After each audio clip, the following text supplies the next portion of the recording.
and if not, what should we be doing about it? Thank you for your question, Congressman. I'm not fully aware and up to date on the specific example that you've mentioned, and I'll go and look into that and get back to you further. Right. Absolutely. Look forward to having the conversation with you. Broadly, this is obviously a concern, that any of these activities occurring near or around any of our military sites creates that potential national security risk and the potential for foreign intelligence collection. I'm hoping it's a priority for everybody on the dais there. It is a priority, I think, for the American people, certainly for me. I want to move on in the time remaining with a related topic, which is the hundreds of incidents by predominantly Chinese students, oftentimes called gate crashers. So this includes the two gentlemen in uniform on the dais. I'm going to kind of point to three events that happened just last year. One in Grayling, Michigan. 5 Chinese students are charged for lying and concealing evidence. One in the University of Minnesota, where a drone flew over Newport News and took pictures of classified information regarding ships and classified systems. And then one at the University of Florida regarding the illicit acquisition and shipment of toxins, biomedical drugs, and research supplies to China. In these cases, or most of these cases, we encounter these people, and then we release these people. As a matter of fact, in the case of Florida, apparently she found out that criminal charges were being prepared, and she dropped out of school, and her whereabouts remain unknown at this point. What should be our posture? Because we're trying to follow up after the fact. We're encountering these people, whether they're gate crashers or whether we catch them conducting this illicit activity. We try and prosecute. That takes a lot of man hours, as you know, Director Patel. Is this the best policy, or is there something better that we can do? I mean, the Immigration Nationality Act of 1952 gives the Secretary of State the authority to revoke visas. But should these people be allowed to come to this country in the first place is the question, and what should our posture be? Anybody? In terms of the visa issue, I know that the administration is working on a policy, but to directly answer your question, anybody who utilizes the student visa program to come to this country to conduct criminal activity should never be allowed in this country. And anyone that's doing it here in the United States of America from an FBI standpoint will be vigorously investigated, and will use the expulsion or criminal process on them. I yield, Mr. Chairman. Gentleman yields. Ms. Plaskett. Thank you very much, Mr. Chairman, and good morning to the witnesses. First let me say that we do have to, in this committee, try as much as possible to remain nonpartisan as opposed to bipartisan. I can recall being that way when I was counsel on the House Ethics Committee, and it's a hard position to take. But I'm really struck by the fact that in December of 2023, many people made Secretary Lloyd Austin go through the stages of the cross in self-flagellation and mea culpas for not informing the president that he was having a surgery.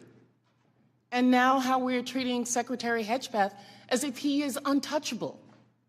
Mike Waltz, when he was a member of Congress, went in the Committee on Armed Services to talk about and slammed Austin for holding himself to a different standard than the American people. And yet we are not doing this across the board.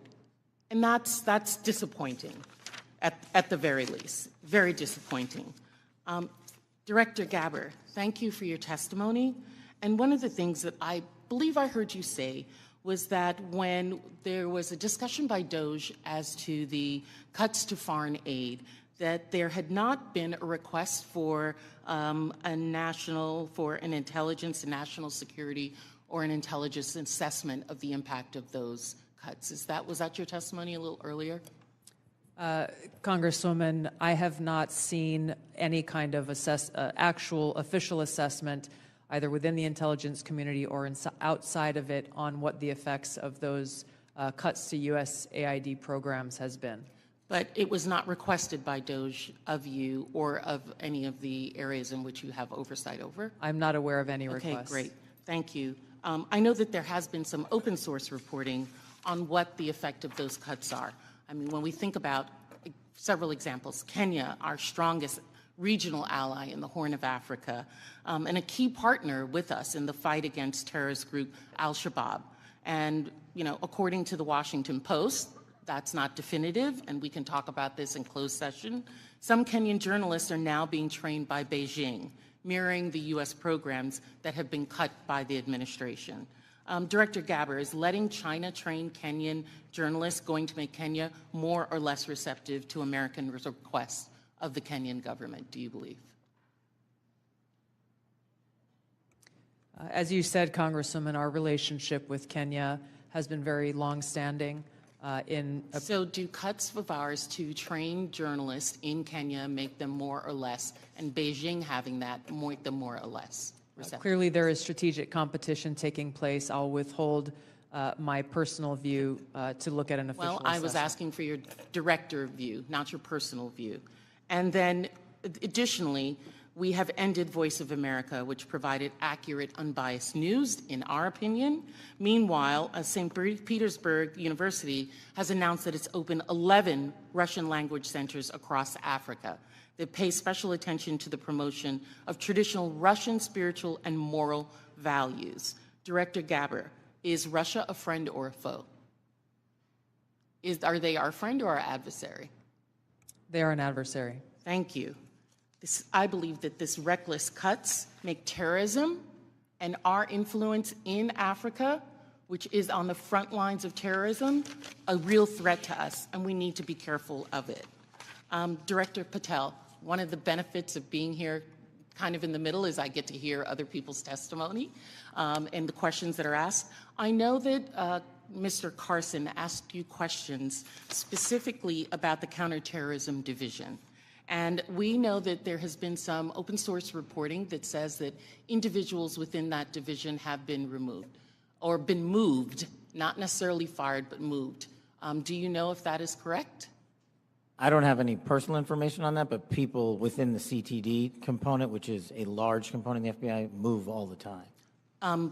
And have they been moved? Are you able to get that information to us, whether they have or have not been moved? I'll go back to my team and see who has been moved. If you have a particular interest, we'll share it with you. Of course, we have an interest in counterterrorism division and movement of individuals within that. Because one of the other things I'm concerned about is you have stated, I believe in other areas, that the disbandment of certain sections of the FBI related to intel and breaking up components. Can you explain to us how you intend to do that, or what you would like to do and why? My intention is to reprioritize counterintelligence authorities and cyber capabilities to focus on violent crime and national security, and that's what I'm doing. The gentlewoman's time has expired. Thank you. The gentlewoman from Missouri, Madam Ambassador, Ms. Wagner. I thank you, Mr. Chairman. I thank all of you for being here and for your continued service to our country. Director Ratcliffe, you have repeatedly stated that China is our top national security threat, and I agree. What was the biggest gap in intelligence collection toward China during the previous administration? Good to see you, Congresswoman. I think our collection against China as a hard target in the prior administration was lacking in several areas. I would say primarily in human collection and also with regard to the processing of open source information relating to China. I think part of that relates, Congresswoman, to the policies of the prior administration about treating China as a pacing competitor, I think was the word, as opposed to an adversary. So one of the things in my focus as CIA director, which carried over from my time as DNI, in seeing all of our intelligence, seeing that China is our greatest geopolitical threat, Yes. and focusing the CIA specifically more directly in all areas of our collection on China as a hard target. Well, and I'm grateful to hear you say the words open source. So as I hope that all of you may be aware, I am honored to be the chair of the new Open Source Intelligence Subcommittee for HPSI. It is the first time this committee has focused specifically on an intelligence discipline, I'll say. We established this subcommittee because private companies, researchers, and most importantly, foreign adversaries, as we speak, are taking full advantage of the explosion of commercially available information. HPSI has taken a stance that OSINT, open source intelligence, should mature as a primary discipline on its own accord. Director Ratcliffe, your agency kind of produces the lion's share, I'd say, of OSINT. Do you agree, sir, that open source intelligence should mature to be a primary discipline? Absolutely agree. So as you know well, Congresswoman, the CIA is the functional manager for OSINT, just as we are the functional manager for HUMINT across the IC. And OSINT, open source intelligence, reaches, frankly, policymakers as the most cited material in the President's daily brief as part of a long list of tailored production that we do. By a large percentage. But also, as you know, and as you've pointed out, Congressman, until recently, one of the greatest weaknesses with regard to OSINT was that the collection was so large that it was daunting for use by mission partners across the IC. So the CIA's open source enterprise pioneered the use of AI to triage that collection as it comes in. And what that allows us to do is to summarize collection from over 225 languages into English and to put that in the hands of policymakers, again, showing that the CIA is focused on using technology to tackle some of the challenges to intelligence collection. There is so much innovation in technology in this, and the investments being made across the IC to purchase data, but it appears to be in silos, to be perfectly honest, and lacking maybe an integrated approach. I believe that that is because there, frankly, is no clear lead for OSINT in the IC. And as part of my oversight responsibilities, I plan to review the various ways in which the intelligence community buys commercially available information to determine if there is a more efficient, cost-effective approach, especially when it comes to the taxpayer's expense. Director Gabbard and then Director Ratcliffe, can you, and in my brief time, quickly share your thoughts on which agency should be the primary organization to manage OSINT and why? Thank you, Congressman, and thank you for your leadership in this area. I look forward to following up with you in detail, but the Office of Director of National Intelligence is tackling exactly the problem that you've identified, that we have multiple elements across the intelligence community essentially wasting taxpayer dollars by contracting separately to get after the same collection of OSINT and commercially available intelligence. So this is something we're actively working on and look forward to working with you. And do you agree with Director Ratcliffe that this should be a key discipline? Yes, I do. Thank you. My time's expired, Mr. Chairman. I yield back. The gentleman yields. Mr. Gomez. Thank you, Mr. Chairman. So I want to make a few things clear before we move on to other questions regarding the Signal chat. Director Gabbard, yesterday before the Senate Intelligence Committee, specifically when answering Senator Kelly, you repeatedly said you did not recall any discussion in the Houthi PC small group discussing operational details, strike targets, the type of vehicles and military units involved, or the timing and order of strikes. Do you stand by your testimony from yesterday that you do not recall any of the discussions regarding this type of classified information? Yes or no? My response in the Senate yesterday, yes, I stand by that response. Obviously, the release of the screenshots that came from that chat group today were a refresher on what happened. As I said earlier, I was not involved with that portion of the chat, so it did not come to my recollection yesterday. Thank you. So I take that as you stand by your do not recall yesterday stance when you're asked those questions. You've been in office 43 days. Director Ratcliffe has been in office 62 days. This was considered the first major military operation using lethal force of the Trump administration. Was this the first? This was probably the first time that you've been involved with a discussion like this on a thread. It was not discussing, you were not on a group chat discussing where we're going to go for lunch. You're discussing putting men and women of the armed services in harm's way. That's a major decision. So, and when did that happen? 10 days ago? Okay, I'll answer that. It happened 10 days ago. Here's the point. Like something of this magnitude, it's something that you would not forget. It's something that most people, if you're taking this job so seriously, that you would not forget. I mean, since I've been on this committee, there's been days that I have woken up in the middle of the night from the things I learned in SCIF. So deciding to use military force is something hard to imagine. So the do not recall doesn't pass the smell test. It makes it, it's unbelievable that was the case. So that's what the American people don't understand. And I know a lot of folks in this administration were saying that they're going to take on the establishment and drain the swamp, but you have become that swamp in a matter of days, not weeks or months, days. So one of the things we're going to look into is what actually occurred, because the American people deserve a full accounting. Additionally, the main person who was involved in this thread that a lot of people want to talk to is Secretary of Defense Hegseth. And a lot of questions were brought up regarding his drinking habits in his confirmation hearing. To your knowledge, do you know whether Pete Hegseth had been drinking before he leaked classified information? I don't have any knowledge of Secretary Hegseth's personal habits. Director Radcliffe, same question.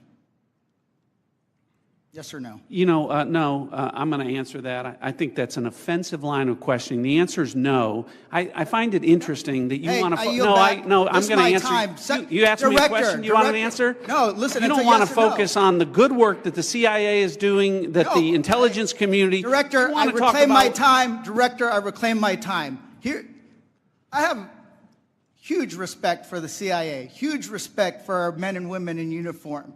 But this was a question that's on the top of minds of every American, right? He stood in front of a podium in Europe holding a drink.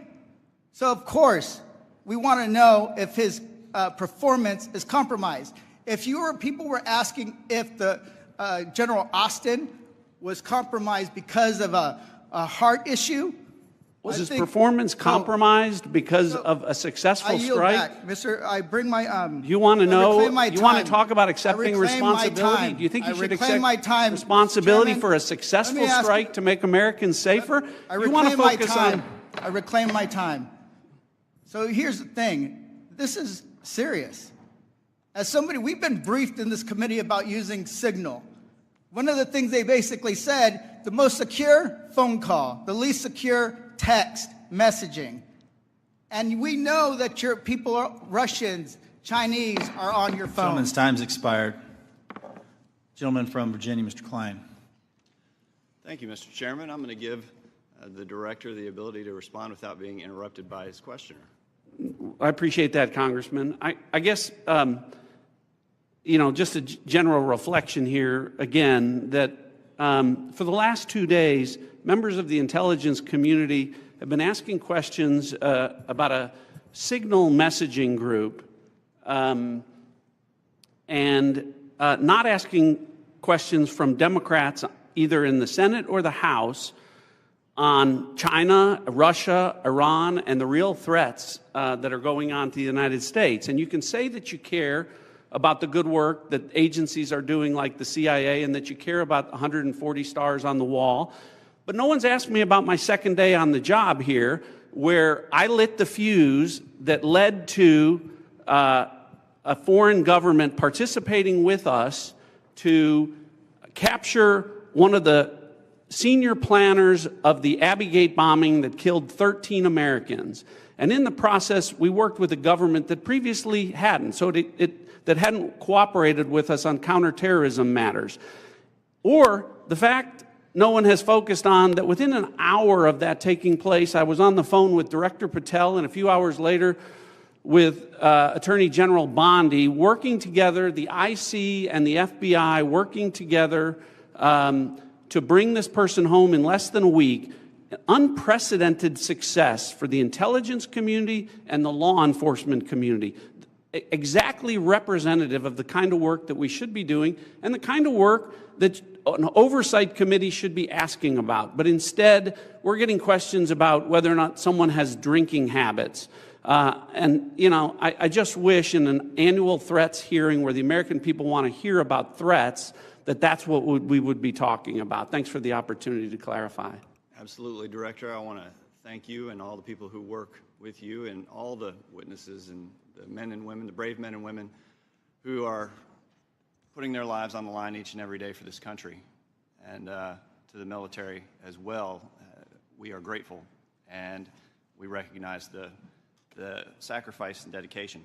Director Ratcliffe, you talked about China being our top national security threat, and I want to go to what really is the most active and persistent threat. It's related to cyber. It's related to the People's Republic of China cyber activities, Volt Typhoon, Flax Typhoon, Salt Typhoon, targeting U.S. critical infrastructure, targeting critical infrastructure overseas, compromising U.S. telecommunication companies, and I want to ask Director Gabbard,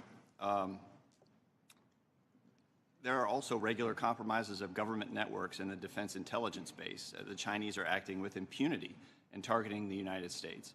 Clearly, the last administration had no effective deterrent strategy. Considering a whole-of-government approach to leverage legal export control, trade, and other levers, is there more that the U.S. can be doing to deter China's cyber aggression? Thank you, Congressman, for your question. In short, the answer is yes.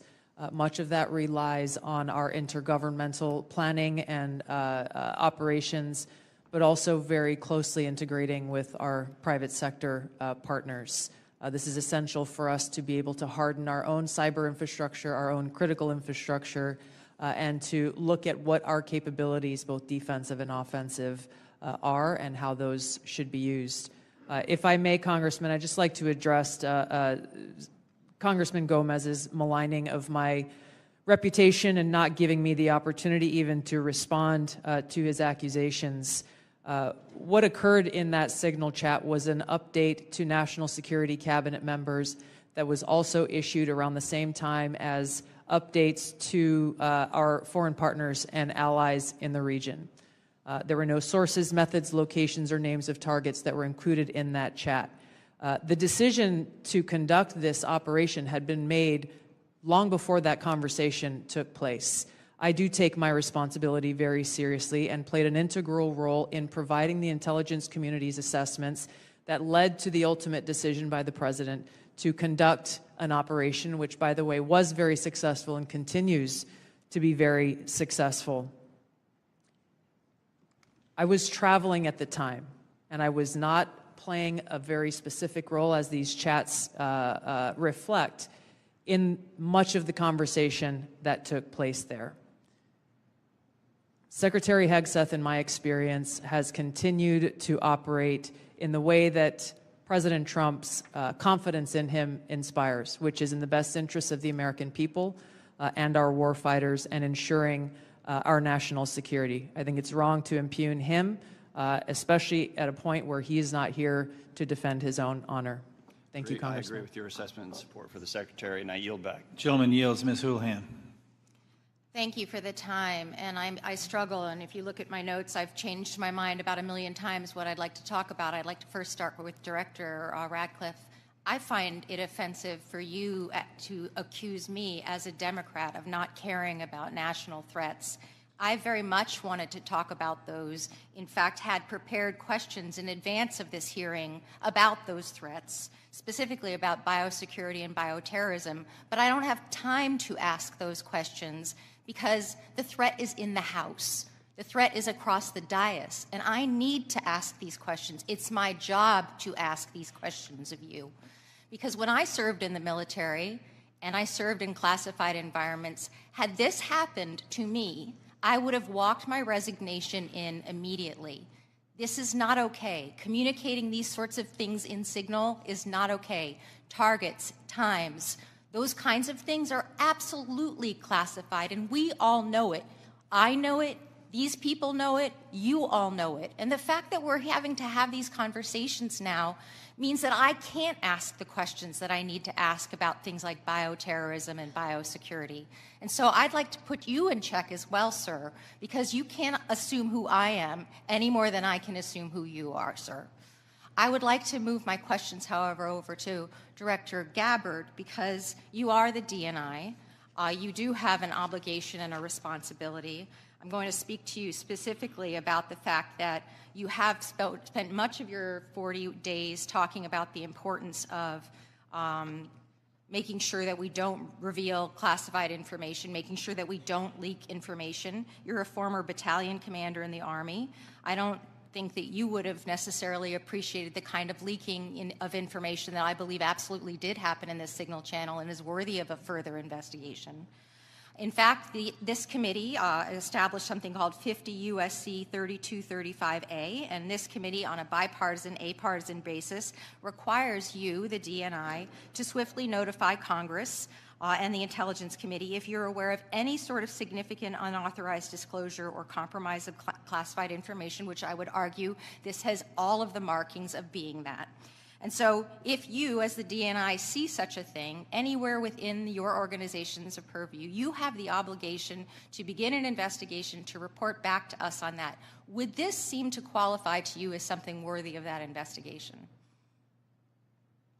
Thank you for your question, Congresswoman. In this situation, Secretary Hegseth has the classification and declassification authority over DOD information. This chat did not have the auspice of being a DOD chat. There's no such thing as labeling it as DOD. This was a chat amongst a great variety of people, and you, according to our law that we passed here bipartisanly, have an obligation when you think there has been a tangible, significant leak of information to instigate an investigation. Do you not think it's important to do such a thing?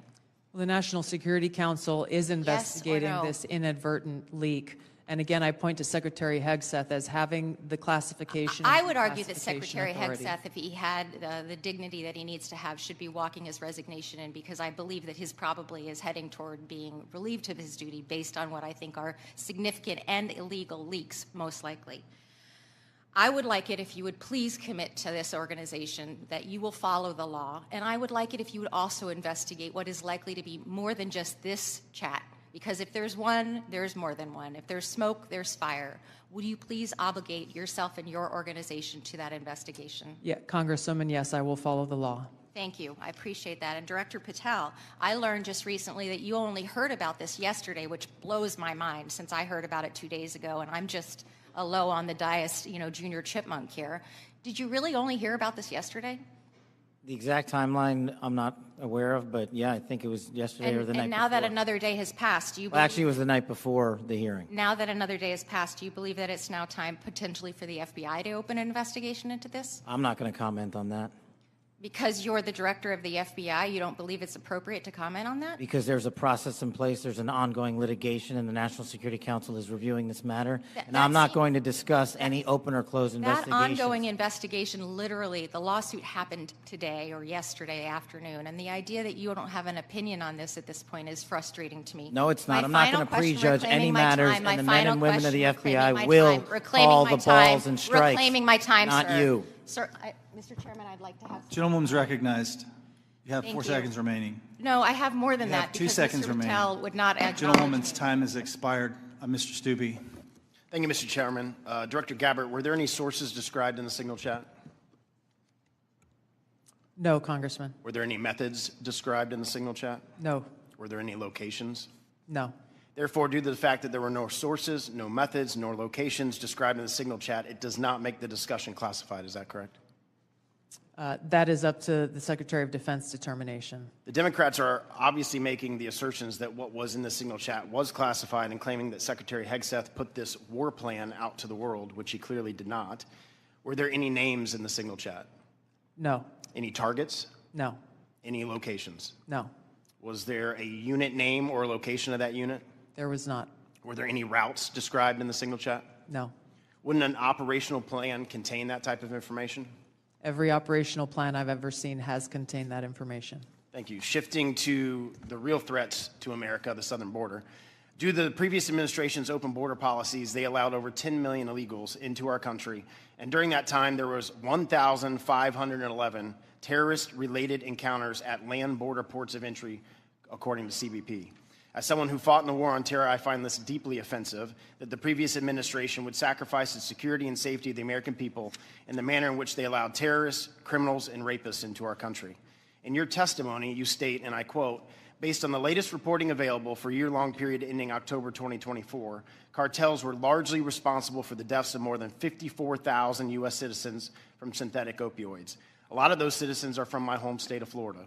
Cartels, narco-terrorists, and other violent transnational criminal organizations have violated the territorial integrity and sovereignty of the United States and have also fueled human trafficking and the opioid epidemic that many of my fellow Floridians have witnessed for far too long.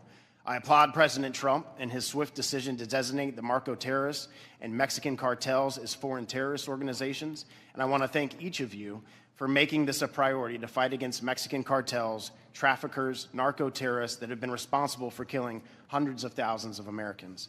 For every narco-terrorist and cartel member violating our sovereignty, poisoning the American people with fentanyl and other illicit opioids, know this: your days are numbered, and know that the full force of the U.S. government will soon address your atrocities once and for all.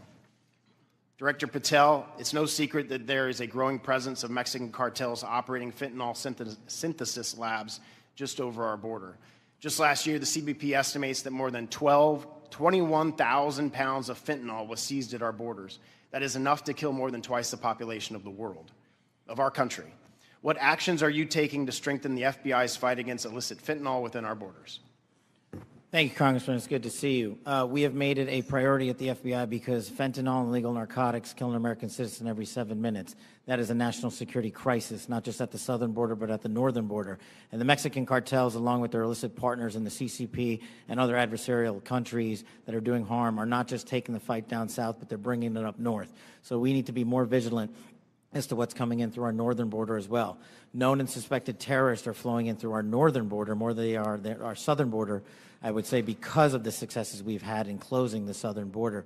But when it comes to specifically to fentanyl, we are making, to date, since January 20th, 383 kilograms of seizures of illegal fentanyl, which is enough to kill 29 million Americans. And other than enhancing border security measures, what would be the most worthwhile action the United States could take to eliminate the cartels and stop the flow of illicit fentanyl? I got one answer for you. They're making the precursors in mainland China, and we don't have the authorities to go after that fight there, and we need to take it head on. Because without the chemicals and precursors, there is no fentanyl, and they are moving that material around the world and into the United States too freely. Director Gabbard, I'd like to reemphasize the threat that our adversaries are exploiting via fentanyl and other illicit drugs that are entering our country through the border and poisoning millions of Americans nationwide. It's essential that all components of our national security apparatus are united in their efforts to protect the American people and our communities from such harm. Is there any reason to believe that the Mexican government isn't doing enough to finally eradicate the cartels and other transnational criminal organizations operating just over the border? Congressman, I can only speak from my vantage point. As was stated previously by Director Ratcliffe, we have already been introduced to and begun collaborating with our counterparts in the Mexican government. Could there be more done? I would say absolutely yes. I know that the Trump administration across his cabinet are looking at opportunities to be able to do that. And Director Patel just hit on this with CCP and precursors, but to what extent have we seen other malicious actors worldwide partner with the cartels to infiltrate and target the United States? Related to the production of fentanyl. Yes, ma'am. India is one of those countries that is providing some of those precursor materials as well as equipment. Thank you for being here today. My time's expired. The gentleman yields. Mr. Quigley. Thank you, Mr. Chairman. And I know it's all us who are worried about this only, but apparently the Senate Armed Services Committee Chair and Ranking Member requested Inspector General report on this chat. So I'll tell you why more people are worried about this than you might think, and that's Director Gabbard, your position was created post 9/11 because of the horrible intel failure that took place there, where we weren't sharing information. It wasn't adequately shared within the community and between our allies. We have to believe that our allies look at this as a colossal mistake and will at least hesitate to a certain extent, wanting to share sensitive information with us that keeps us safe, because they're worried about their sources and methods as well. Wouldn't you be at least somewhat concerned that our allies would look at this and say, that wasn't the perfect way to communicate? Congressman, thank you for the question. If that information that was put out in the chat by the Secretary of Defense had included specific sources and methods and targets and names, then the answer would be yes, but that was not the case. Let me stop you there because there's such a limited time. Generals, look, you're here because you got tough spots, so I have to put you on the spots. You're passing information like this just within your agency, and you know that it's going to include, we are go for mission launch, Houthis, sea lanes, the information about the weapon systems. That gets to the Houthi military commanders. Doesn't it make you think they're at least going to say duck? Thank you for the opportunity to weigh in on the issue. Yes, if we were collecting this on our adversaries and we're able to get this information, as was asked of General Hawk earlier, we would consider that classified, but it's classified under the collection piece. The data that we're talking about here is the operational data, not the intelligence data. Respectfully, sir, just because we have limited time. Secretaries. The Houthis military leader is going to duck when he hears this, or he's going to take some action, or he's going to try to shoot our planes down, right? If he has actionable intelligence, he will certainly use it. I'm talking about this intelligence. You don't think he can figure out? Houthis is mentioned a couple times, sea lanes. They show the weapon system. At least it's a credible warning to him. I would offer the Houthis' defensive position has been constant since the 15th of March. All right. General, I'll just take a whack at it. You're the Houthis' military leader. You get this information passed on to you. It doesn't make you at least take warning? I would, Congressman, I think from the Houthis' perspective, they do have air defense equipment, and they would be able to detect aircraft when they're entered into the Red Sea, and certainly when we have our intelligence aircraft operating over top of their country. They'd be able to detect that activity. But being forewarned is extraordinarily important. I'll take another stab at it.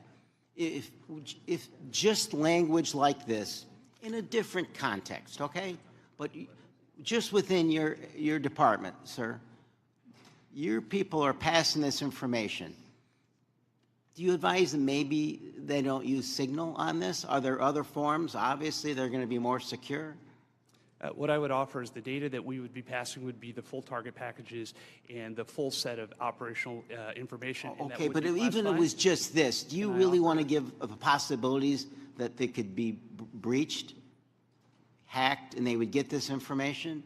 Wouldn't you, even with just this, sir, respectfully, wouldn't you want to use a more secure means of communicating?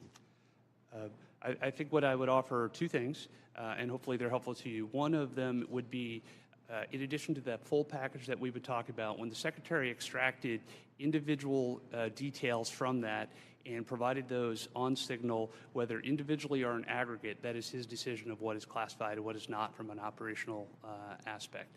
And that's probably the most important relevant piece to there, and I would echo what we've said before.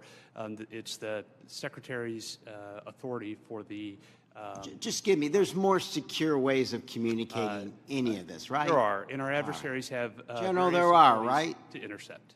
There's much more secure means that you use, even if you don't think that this is, or you don't want to stick your head out on it. What I would say is the full packages were transmitted within classified, within traditional classified. But this could have been transmitted in a classified way as well. Thank you.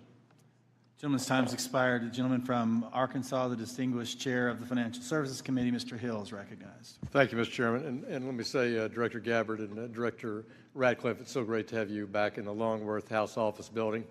The food's the same, but you're welcome anytime.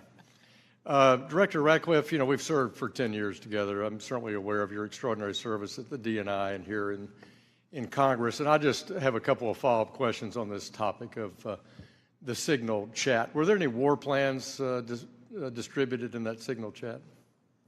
No, Congressman. And were sources and methods that would compromise our intelligence system or your agents in the field around the world, were they discussed on the Signal chat? No. I appreciate that. I just think that's an important thing to have on the record.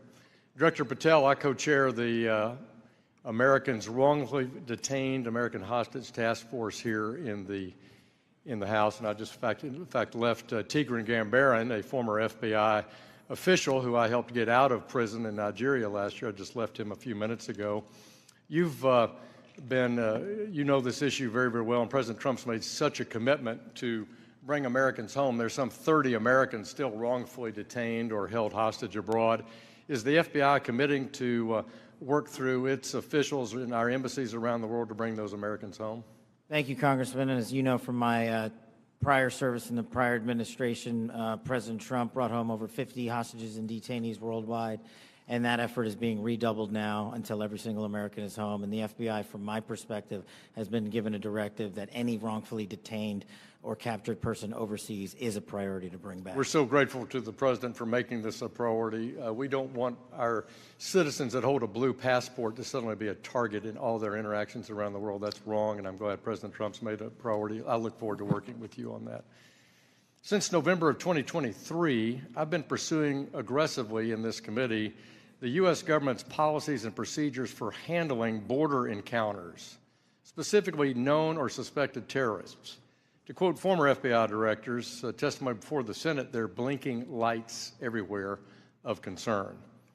But despite my numerous attempts, including multiple briefing requests, letters, legislative provisions, a GAO report requested, the prior administration refused to provide requested information and data on what the public now knows was a very dangerous situation along the U.S. borders that President Trump now has as a priority of fixing. In January 2024, there were 176,000 encounters along the southern border, with 51,000 occurring at ports of entry and 124,000 between ports of entry. Comparing that to the work just in the first few weeks of the Trump administration, total encounters are down to 61,000 along the border, with 32 at ports of entry and 29,000 between ports of entry. For the record, that's a 60% reduction.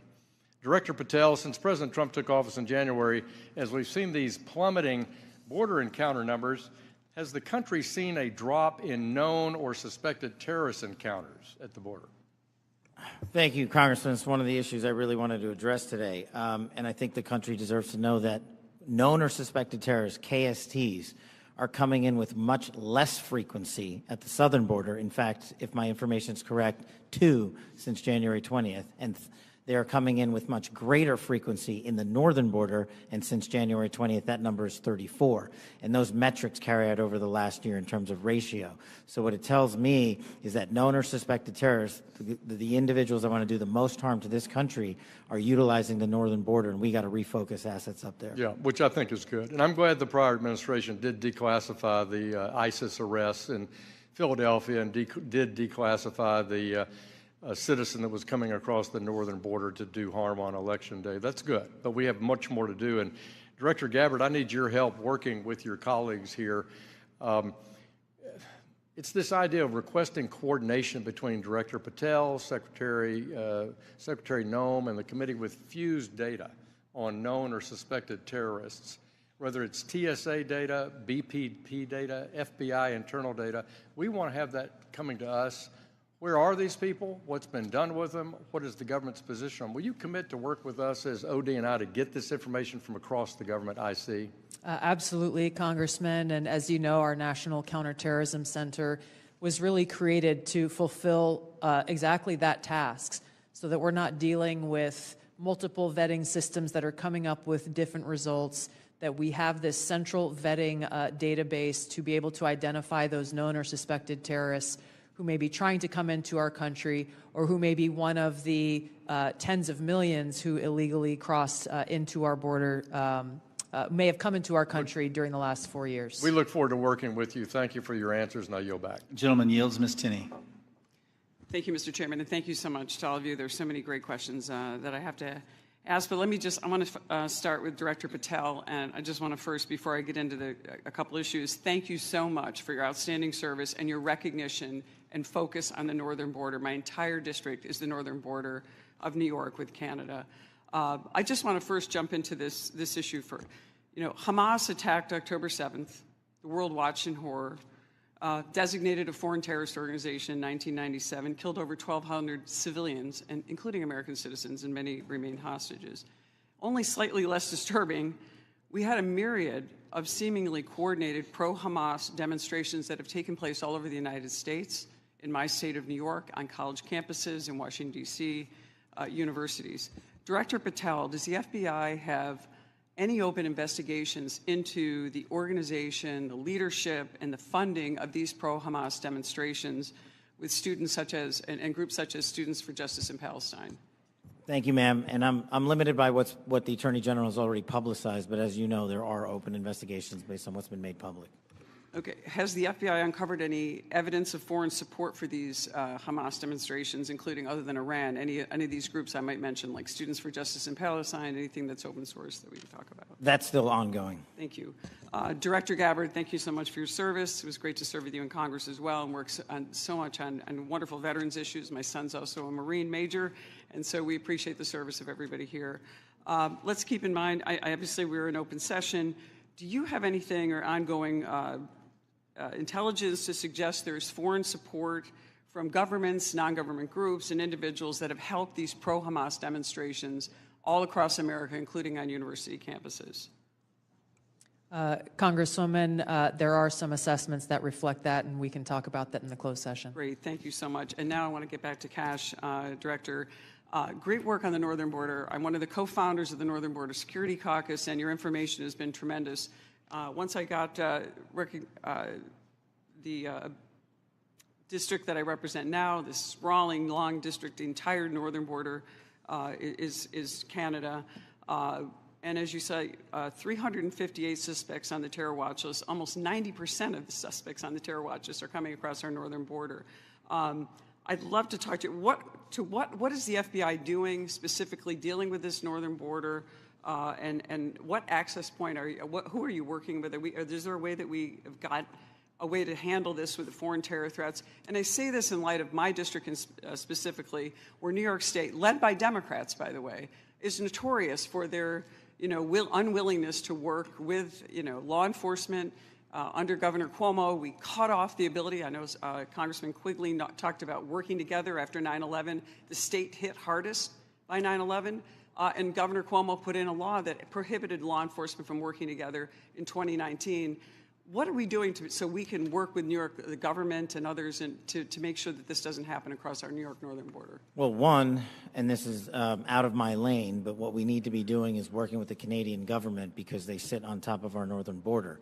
We do have the problem of tyranny of distance and sheer geography as compared to the southern border, but when we were told that the Mexican government would not work with us, we overcame that hurdle, and we've seen the immediate results, as I highlighted to your colleague, about northern border contacts with KSTs versus the southern border.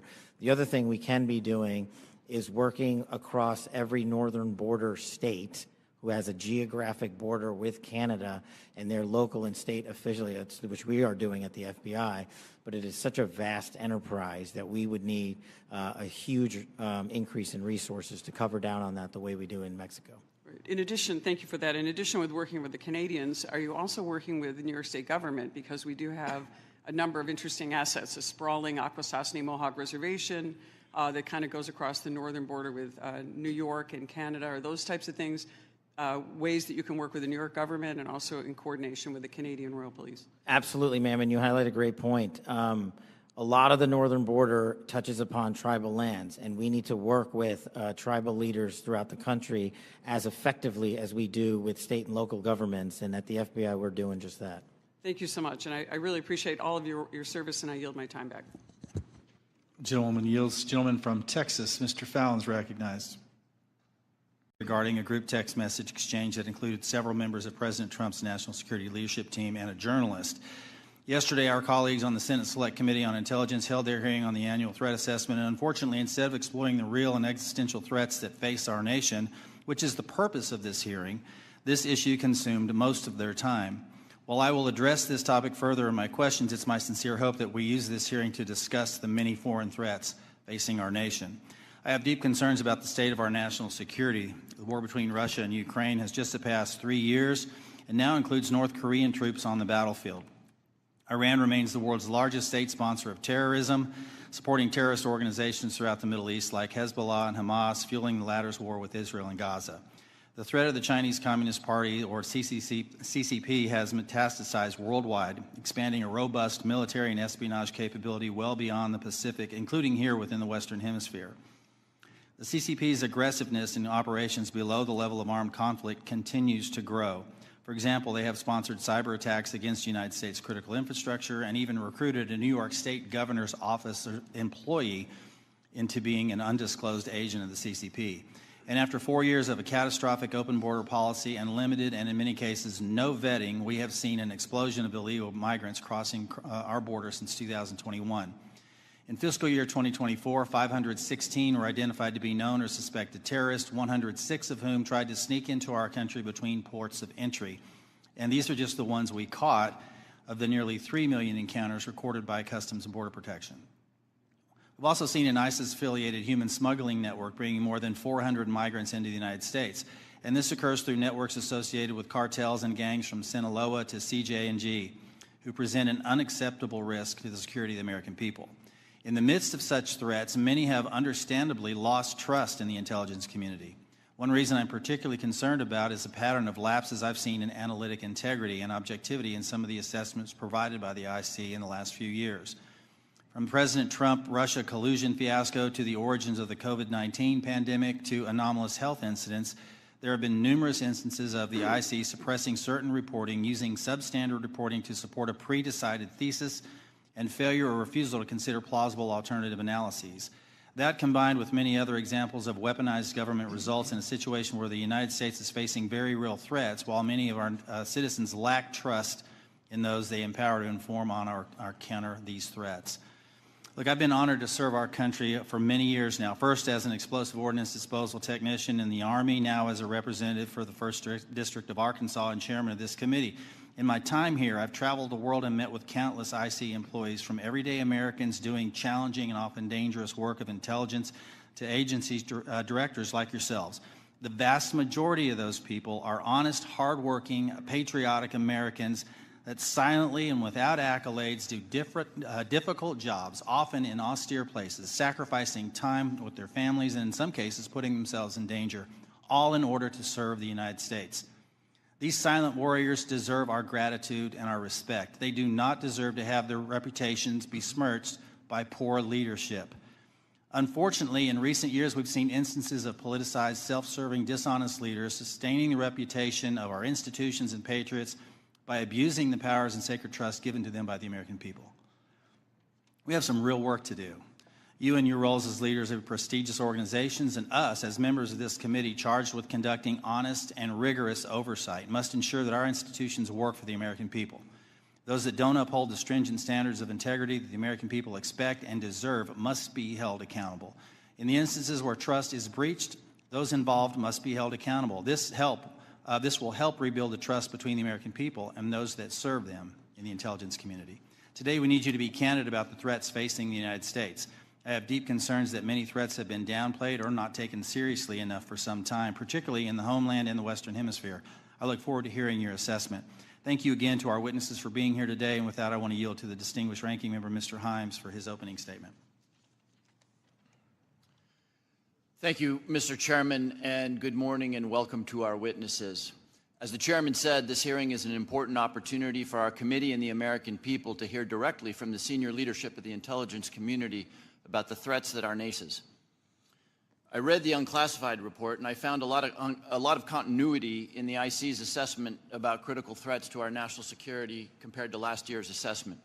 The IC continues to see threats from our principal adversaries, China, Russia, Iran, and North Korea. I must say, though, that after these last 2 months, I'm worried that the call may be coming from inside the House. This report calls Russia, and I quote, an enduring potential threat to U.S. power, presence, and global interests. But as far as I can tell, we're now on Team Kremlin. We vote with them and against our allies in the United Nations. We humiliate President Zelensky in the Oval Office. The president's chief Russian negotiator, Steve Witkoff, is repeating Russian talking points and participating on a madcap signal chat about an attack on Yemen while inside Russia. USAID is gone, and with it, all American soft power. If I had time, I would ask the generals at this table about what it means to our national security to give up our soft power. We're no longer helping struggling nations in Africa. China, or worse, terrorists, are filling the vacuum. I wonder how many of those African countries will be named in next year's threat assessment. Thanks to DOJ, the men we paid to guard the most vicious ISIS terrorists in the world in Syria walked off the job. Do you think we'll see their names in this document next year? Elon Musk fired the people who maintain our nuclear weapons. Does that feel like a threat to you? Apparently, all of this mayhem is cheered by the President of the United States and by 20-somethings with laptops and nicknames like Big Balls. But I've been doing this for a long time, and I know that Moscow and Beijing and Tehran and Pyongyang cannot believe their luck. Now we come to learn that people in the most dangerous and sensitive jobs on the planet put extremely specific pre-decisional discussions about a military attack on signal which could be intercepted by the Russians and the Chinese. Everyone here knows that the Russians or the Chinese could have gotten all of that information, and they could have passed it on to the Houthis, who easily could have repositioned weapons and altered their plans to knock down planes or sink ships. I think that it's by the awesome grace of God that we are not mourning dead pilots right now. The two general officers sitting at the table and the people who work for all of you know that if they had set up and participated in the signal chat, they would be gone. And they know that there's only one response to a mistake of this magnitude.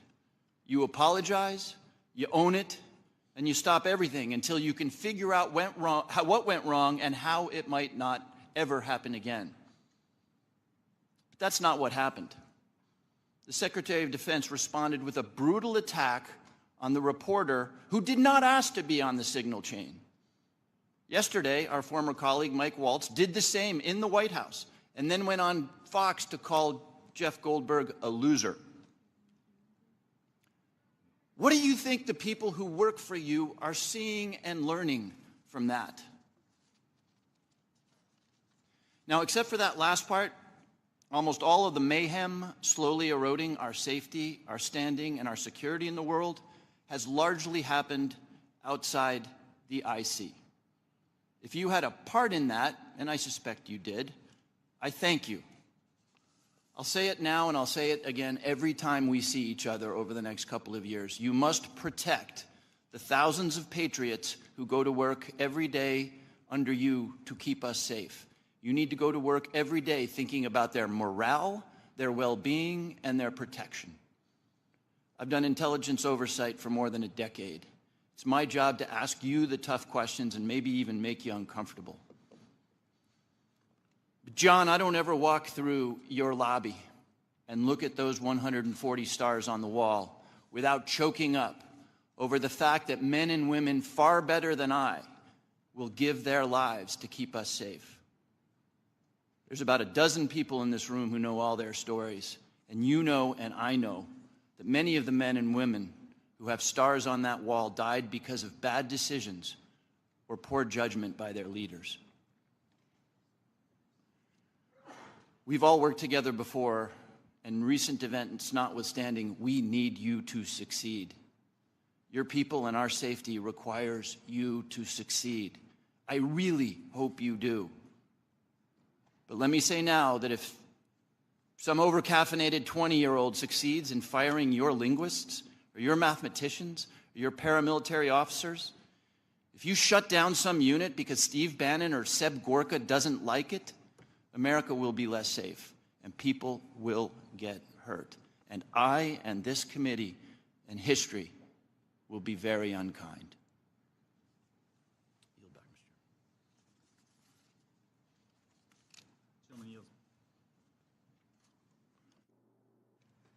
Gentleman yields. Now recognize Director Gabbard to make a statement on behalf of the intelligence community.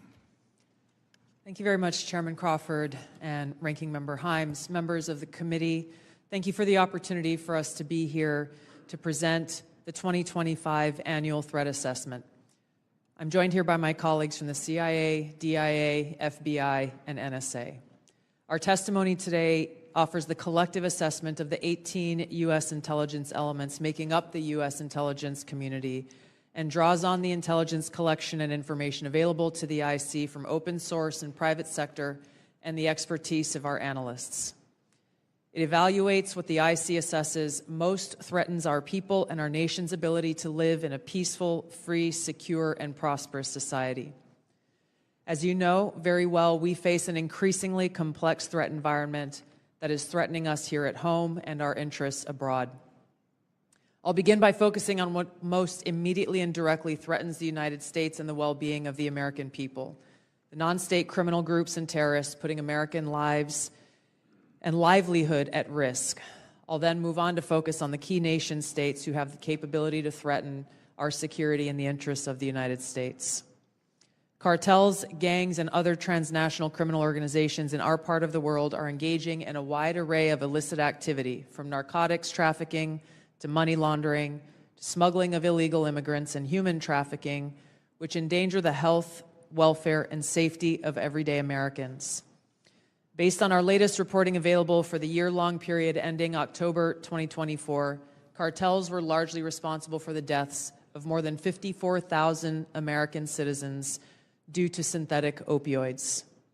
Mexico-based transnational criminal organizations are the main suppliers of illicit fentanyl to the U.S. market and are quickly adapting to enforcement and regulatory pressures by using multiple sources and methods to procure precursor chemicals and equipment, primarily from China and India, many of which are dual-use chemicals used in legitimate industries. Independent fentanyl producers are also increasingly fragmenting the drug trade in Mexico. The ready availability of precursor chemicals and ease of making illicit fentanyl have enabled independent actors to increase illicit fentanyl production and smuggling operations in Mexico. Cartels are profiting from human trafficking and have likely facilitated more than 2 million illegal immigrants encountered by law enforcement at the U.S. southwest border in 2024 alone, straining our vital resources and putting the American people at risk. Criminal groups drive much of the unrest and lawlessness in the Western Hemisphere. They also engage in extortion, weapons and human smuggling, and other illicit and dangerous revenue-seeking operations, including kidnapping for ransom, forced labor, and sex trafficking. While some of these key drivers of migrants are expected to persist, heightened U.S. border security enforcement and deportations under the Trump administration are proving to serve as a deterrent for migrants seeking to illegally cross our borders. U.S. Border Patrol apprehensions along the southwest border in January 2025 dropped 85% from the same period in 2024. Transnational Islamist extremists such as ISIS and al-Qaeda and affiliated jihadi groups continue to pursue, enable, or inspire attacks against the United States and our citizens abroad and within the homeland to advance their ultimate objective of establishing a global Islamist caliphate. This includes heightened efforts to spread their ideology to recruit and radicalize individuals in the U.S. and the West. While the New Year's Day attacker in New Orleans had no known direct contact with ISIS terrorists, he was influenced and radicalized by ISIS ideological propaganda, as one example. Al-Qaeda and its affiliates continue to call for attacks against the United States as they conduct attacks overseas. These jihadist groups have shown their ability to adapt and evolve, including using new technology and tactics to spread their ideology and recruit new followers. A range of non-state cyber criminals are also targeting our economic interests, our critical infrastructure, and advanced commercial capability for extortion, other coercive pursuits, and financial gain.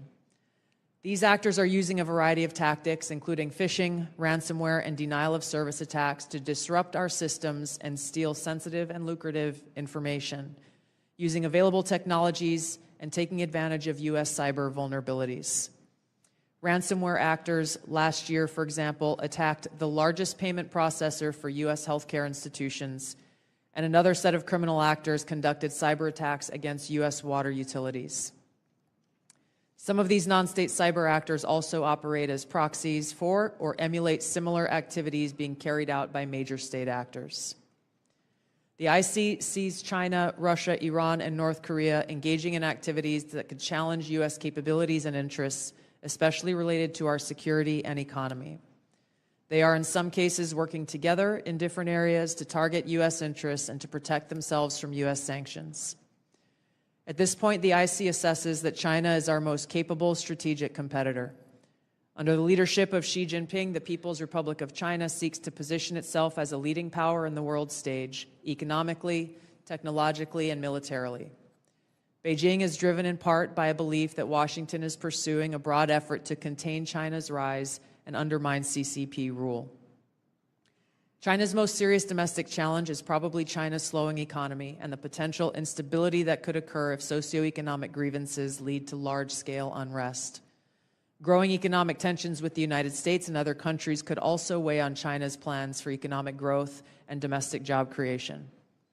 China's military is fielding advanced capabilities, including hypersonic weapons, stealth aircraft, advanced submarines, stronger space and cyber warfare assets, and a larger arsenal of nuclear weapons. While it appears they would like to develop and maintain positive ties with the United States and the Trump administration to advance its own interests and avoid conflict, China is building its military capability in part to gain an advantage in the event of a military conflict with the United States around the issue of China's efforts towards unification with the Republic of China or Taiwan. Beijing is advancing its cyber capabilities for sophisticated operations aimed at stealing sensitive U.S. government and private sector information and pre-positioning additional asymmetric attack options that may be deployed in a conflict. China's cyber activities have been linked to multiple high-profile breaches, including last year's massive compromise of U.S. telecom infrastructure, commonly